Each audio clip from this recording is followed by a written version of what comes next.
Dari situ saya menilai begini, tidak ada sesuatu yang bisa menghambat kita untuk berhasil, menghambat kita untuk sukses sepanjang kita punya tekad. Makanya sudah berulang-ulang kali saya bilang sama anak-anak muda di sini, kunci keberhasilanmu itu orang yang rajin kerja keras, ulet tanpa menyerah. Kan saya udah bilang, kalau orang malas itu sahabatnya satu, kebodohan, dua, kemiskinan. Rupanya berhasil itu cuma satu, jangan diam. Berhasil itu cuma satu, jangan biarkan tanganmu ini tidak menyelesaikan apa yang bisa kamu selesaikan. Itu doang. Gak ada rumus-rumus yang lain. Kalau kamu punya banyak jalan lah, makanya jangan jadi orang itu diem aja. Kalau gak disuruh gak melakukan, tanganmu malas bergerak, kamu tuh jadi orang miskin. Nasib pula jadi orang miskin. Nggak ada orang nggak suka dengan orang rajin. Pernahkah kamu lihat orang rajin? Kok rajin kali kamu? Udah diam aja situ. Rajin bener. Nggak ada. Orang sinting itu. Tapi kalau ngeliat orang malas ya, malas sekali lah kau. Biarpun dia itu bere kita, biarpun dia keponakan kita, dia tanya kapan kau pulang? Tuhan mengatakan ia hendak membuat jalan di padang gurun dan sungai-sungai besar di padang belantara. Ini artinya sesuatu yang baru itu bukanlah hal yang biasa dan pernah ada. Jadi Tuhan melakukan sesuatu belum pernah ada. Dan itu sesuatu yang bukan biasa-biasa. Ingat, bila Tuhan melakukan sesuatu, dia pasti melakukan yang perfect, yang sempurna. Waktu dia menciptakan, segala ciptaan diakhiri dengan kata baik adanya. Baik itu perfect, sempurna. Dan dikatakan di sini, perhatikan Bapak Ibu, melainkan perkara yang heran dan menakjubkan. Kemudian Tuhan melanjutkannya dengan berkata bahwa sesuatu yang baru itu sudah dimulai. Jadi bila Tuhan berkata, aku akan mengerjakannya, itu berarti sudah dibarengi dengan tindakan. Tuhan sudah memulainya. Belumkah kamu mengetahui, kata mengetahui, perhatikan, dalam bahasa Ibrani, yada, yang berarti tahu karena memiliki hubungan pengenalan secara pribadi dengan Tuhan. Jadi kalau kita punya hubungan yang intim dengan Tuhan, kita tahu apa yang Tuhan mau kita kerjakan dalam hidup kita. Kalau kita punya hubungan yang sangat mesra dengan Tuhan, kita tahu kapan kita akan memulai itu. Tapi kebanyakan kita ini memulai segala sesuatu gak pernah nanya Tuhan. Seberapa banyak di antara kita yang melibatkan Tuhan dalam seluruh gerak hidup kita? Gak banyak. Kita lebih cenderung bertanya kepada orang yang ahli. Orang yang expert, orang yang sudah sampai di situ di mana kita mau menuju ke situ. Seberapa banyak kita pernah melibatkan Tuhan? Gak banyak. Kemarin di doa puasa, saya ngomong sama pelayan-pelayan begini. Kita ini orang-orang yang mengasihi Tuhan adalah orang-orang yang sebenarnya ingin Tuhan percayakan dengan sesuatu yang sangat besar. Karena Tuhan itu kekurangan orang-orang yang dilihatnya bisa dipercayai. Tuhan itu kekurangan orang-orang yang dilihatnya bisa diserahkannya tugas yang mulia itu. Makanya kalau Tuhan melirik orang-orang yang akan bisa dipercayai, dia akan terlebih dahulu mengikis orang ini. Dia akan terlebih dahulu memproses orang ini. Dia akan terlebih dahulu mematikan segala apapun yang tidak memuliakan. Barulah setelah dipandang orang ini dapat dipercayai. Percayalah Tuhan akan menyerahkan sesuatu yang besar dalam hidupnya. Kalau orang dunia saja bisa mencapai hal itu, apalagi orang-orang di dalam Tuhan. pasti lebih besar lagi. Pasti lebih dahsyat lagi. Jadi perhatikan, kalau kita punya hubungan yang intim dengan Tuhan, kita tahu apa yang menjadi keinginan Tuhan. Kita peka terhadap apa yang menjadi kerinduan Tuhan.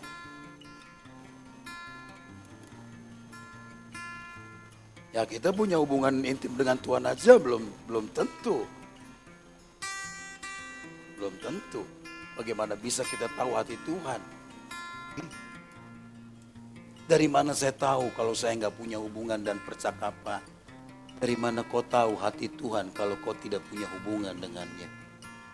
Jadi kalau Anda tidak punya jam-jam doa, makanya bolak-balik saya bilang berdoalah saudaraku, berdoalah. Perbanyaklah dalam hadirat Tuhan. Nanti kamu yada, nanti kamu tahu apa yang harus kamu tahu. Karena Tuhan pasti beritahu. Tuhan beritahu kepada orang-orang yang dikasihinya. Tuhan beritahu kepada orang-orang yang dekat dengannya.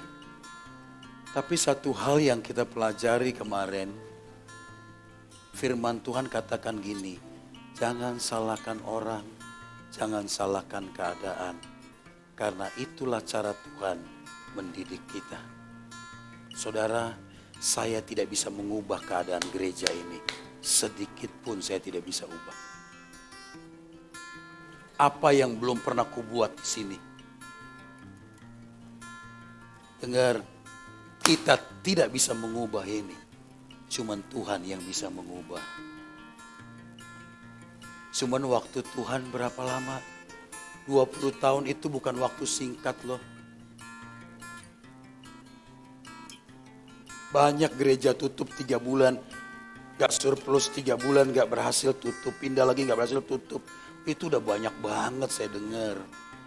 Ini 20 tahun di dalam jalan yang terseok-seok. Saya ingat tahun 2003 kita buka di Hotel Said. Mana mungkin kita bisa bayar itu gedung yang 1 kali ibadah tahun 2003 900.000 rupiah. Maka sayalah yang harus berjuang. Sorry, tidak bermaksud saya membanggakan diri. Saya bukan sedang membela pekerjaan Tuhan. Seolah saya ini, enggak. Semua karena Tuhan. Cuman bayangkanlah Tuhan mengizinkan saya hari itu. Hari Minggu saja saya bisa 5 kali khotbah. Pindah gereja. Sampai kalau saya khotbah, amin. Saya kasih ke mic ke WL-nya. Saya cabut, pindah ke gereja lain. Hari itu saya naik motor Honda Legenda. Jadi saya pakai jas saya itu kayak begini. Udah kayak Batman. Ujar supaya parkir, khotbah lagi. Begitu terus. Kalau enggak ketutup biayanya. Bertahun-tahun. Makanya kalau di sini ada pelayan yang berani ngutak-ngatik ngomongin saya soal duit, soal tidak percaya. Saya bilang kamu laknat. Maafkan saya dengan kasar berkata, kamu setan.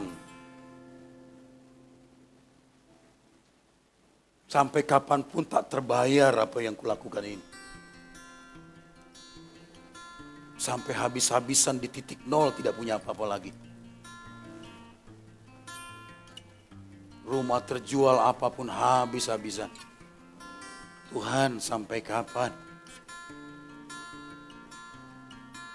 Kalau 3 tahun lagi kita akan mengalami sesuatu breakthrough, terobosan. Oh saya tunggu 3 tahun lagi. Kalau 5 tahun lagi saya tunggu 5 tahun lagi. Tapi kita gak pernah tahu kapan. Yang saya tahu dengar baik-baik. Kalau kita siap untuk menerima berkat Tuhan. Siap mengalami terobosan Tuhan. Tuhan tidak akan berlama-lama mengerjakannya. Tergantung kesiapan kita. Tuhan gak akan izinkan bangsanya, umat yang disayangi, keliling-keliling 40 tahun di padang gurun, kedinginan, kepanasan. Sekalipun Tuhan pelihara mereka, mereka ada dalam penderitaan. Tuhan tidak izinkan sampai 40 tahun. Seandainya saja bangsa itu dengan cepat nangkep keinginan Tuhan, mau rendah hati dan mau berpaut pada Tuhan, Tuhan pasti akan selesaikan. Dan saya tidak menyalahkan apapun. Saya berkata kepada diri saya, mungkin kamu belum siap.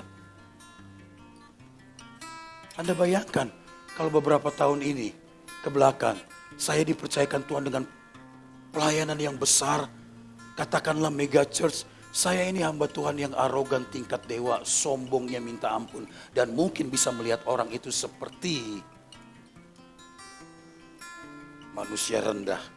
Dulu aja saya kalau ngomong, kalau marah, setan lo. Dengar gak kau? Monyet kau. Bisa begitu loh, hamba Tuhan.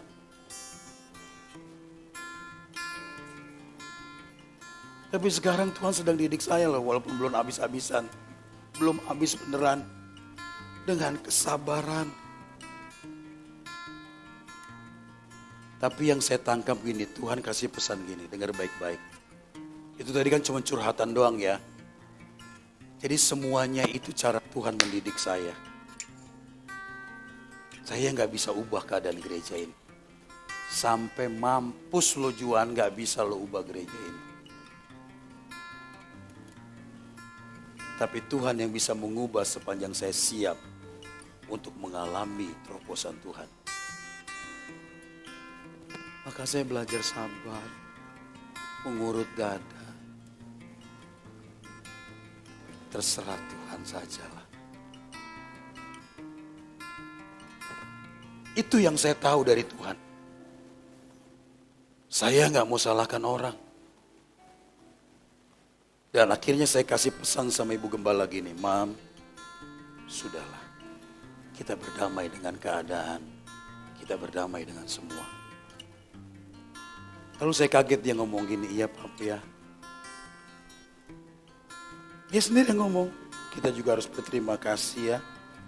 Kalaupun begini keadaan kita, kita melihat anak kita orang-orang baik ya. Wah, bukan bangga-banggain lah, enggak lah. Anak-anakku itu anak-anak kesukaan bagiku. Sampai ku bilang, Bang, pulang ya Mang Natal ya. Kak, pulang ya Natal. Emang Papi punya duit? Punya. Saya mikir gini, saya kan ikut itu apa tuh, anggota koperasi hamba-hamba Tuhan. Saya ditawarin, kalau Om mau, bulan Desember ada duit 10 juta bisa dipakai. Atau mau lebih, 30 juta juga boleh. Saya pikir, oh oke. Tapi sekarang saya nggak pinjem ya. Saya pikir kalau anak-anakku mau, aku pinjem pulang. Saking rindunya aku sama mereka. Saya orang tua yang sangat rindu kalau anak-anakku minta duit. Belum pernah sekalipun mereka minta duit. Kalau dia bilang begini, Pap minta uangmu. Aduh, kerinduanku pengen anak-anakku minta duit. Gak ada yang minta duit. Stephen sampai sekarang nyari duit sendiri di Jakarta. Kebutuhan kuliahnya, kosnya, buku-bukunya, transportasinya, makannya, semua dia cari sendiri. Dia main musik, dia melayani di WL. Dia bilang, Papi, gak usah pikirkan, aku bisa.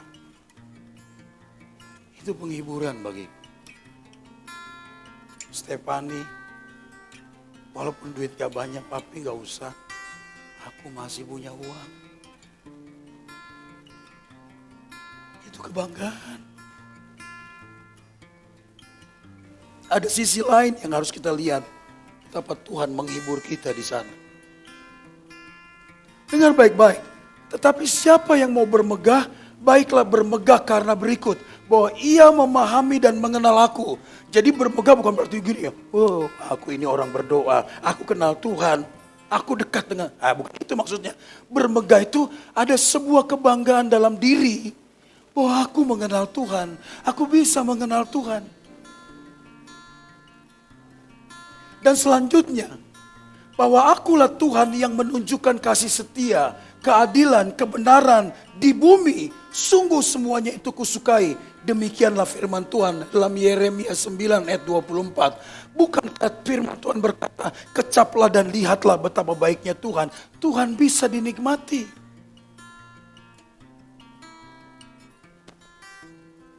Makanya nanti ya, kalau Anda bisa klik seperti saya alami hari-hari ini, aduh, betapa kita gak punya tujuan lain kecuali ada dalam hadiratnya. Rindu untuk menyembah Tuhan. Ayolah saudara-saudaraku, milikilah waktumu untuk berdoa. Kau cari apa di dunia ini? Dunia yang semakin tidak jelas. Apakah Anda pikir Anda aman di Medan? Di mana tempat aman di bumi ini? Ada.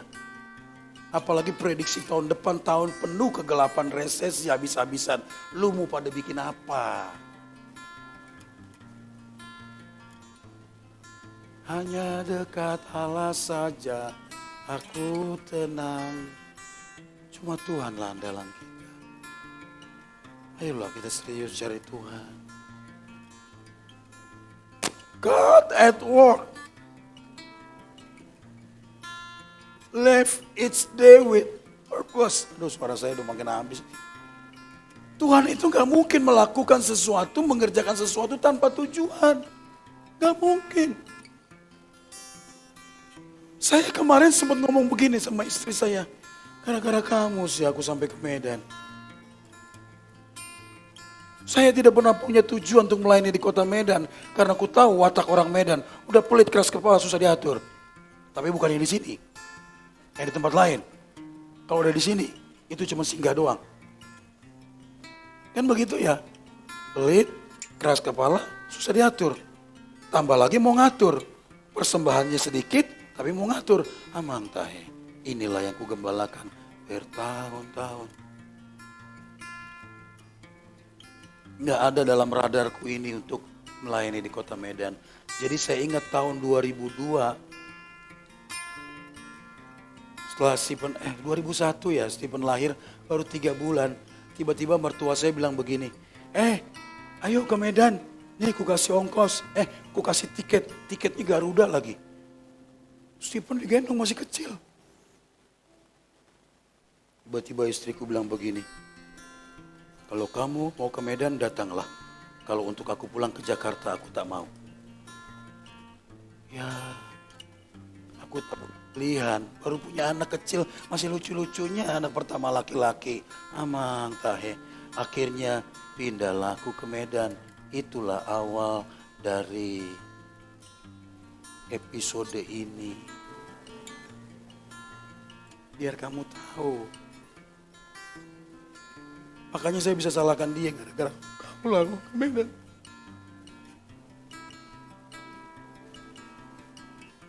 Tapi dengar, saya di Medan pun semua dalam rancangan Allah. Semua dalam rencana Tuhan. Tidak ada sesuatu yang terjadi Tuhan tidak tahu. Tidak ada sesuatu yang terjadi yang Tuhan tidak izinkan. Coba kalau kita bayangkan hidup Ayub. Ayub kurang apa? Hidupnya benar, keluarganya baik, semuanya baik-baik, dia mengalami penderitaan. Nih Ayub bisa komplain sama Tuhan, kamu apa? Tapi seperti yang saya katakan tadi, tidak ada sesuatu yang terjadi tanpa seizin Tuhan. Walaupun kita mengalami penderitaan, kesulitan, tapi akhir dari semuanya Tuhan pasti mendatangkan kebaikan. Makanya akhir dari semua penderitaan Ayub, apa yang Ayub katakan? Sekarang mataku sendiri melihat Allah. Tuh. Jadi sekalipun Ayub dibilang orang baik, orang benar, semuanya baik-baik. Ada sesuatu yang Tuhan lihat, yang orang tidak lihat. Itu yang harus digarap oleh Tuhan.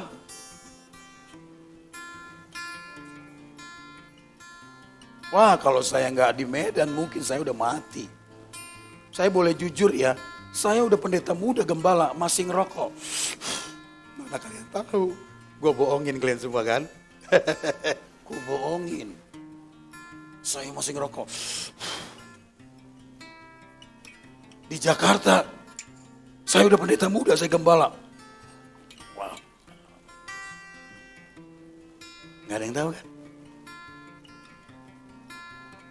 Saya masih bergaul dengan orang-orang yang terlibat narkoba.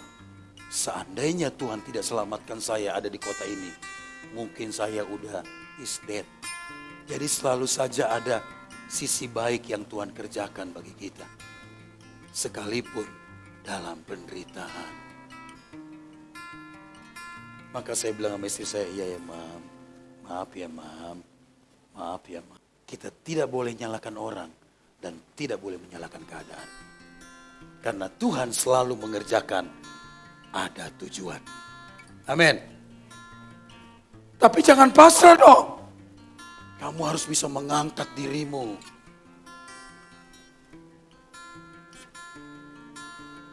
Bukan soal kayanya.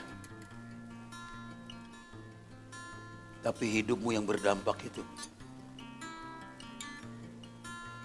Percayalah orang kaya itu lebih berdampak daripada orang susah. Percaya. Pasti lebih berdampak, apalagi dia cinta Tuhan.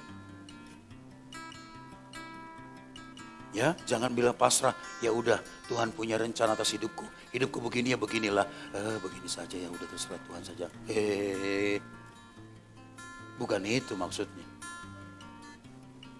Biarlah kita mengakui dalam kedaulatan Allah kalau kita seperti hari ini. Tapi kita masih terus berjuang supaya kita bisa dipakai Tuhan lebih dahsyat lagi. Terus next yang terakhir sekali. Firman-Nya, janganlah ingat-ingat hal-hal yang dan janganlah perhatikan hal-hal yang dari zaman purbakala. Lihat, aku hendak membuat sesuatu yang baru. Tuhan mau buat yang baru dalam hidupmu. Yang sekarang sudah tumbuh, belumkah kamu mengetahuinya? Ya, aku hendak membuat jalan di padang gurun dan sungai-sungai di padang belantara. Sesulit apapun hidupmu hari ini, Tuhan punya rancangan yang baru. Sekarang yang harus kita lakukan, mari kita melangkah. Mari kita mengerjakannya dengan serius. Nanti kau lihat, the invisible hand, tangan yang tidak terlihat, akan menolong hidup kita. Terus ini yang paling terakhir sekali. God will make a way when there seem to be no way. Tahu artinya?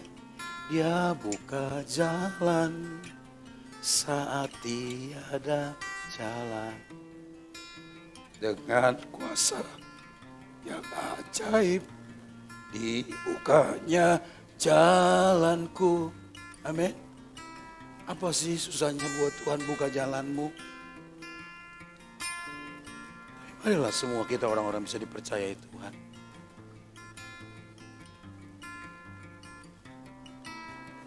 Ya, setialah dalam Tuhan.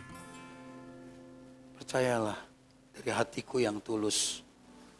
Aku akan setia melayanimu sepanjang kau mau. Aku tuntun ketemu Tuhan. Kalau enggak mau, enggak apa-apa ya.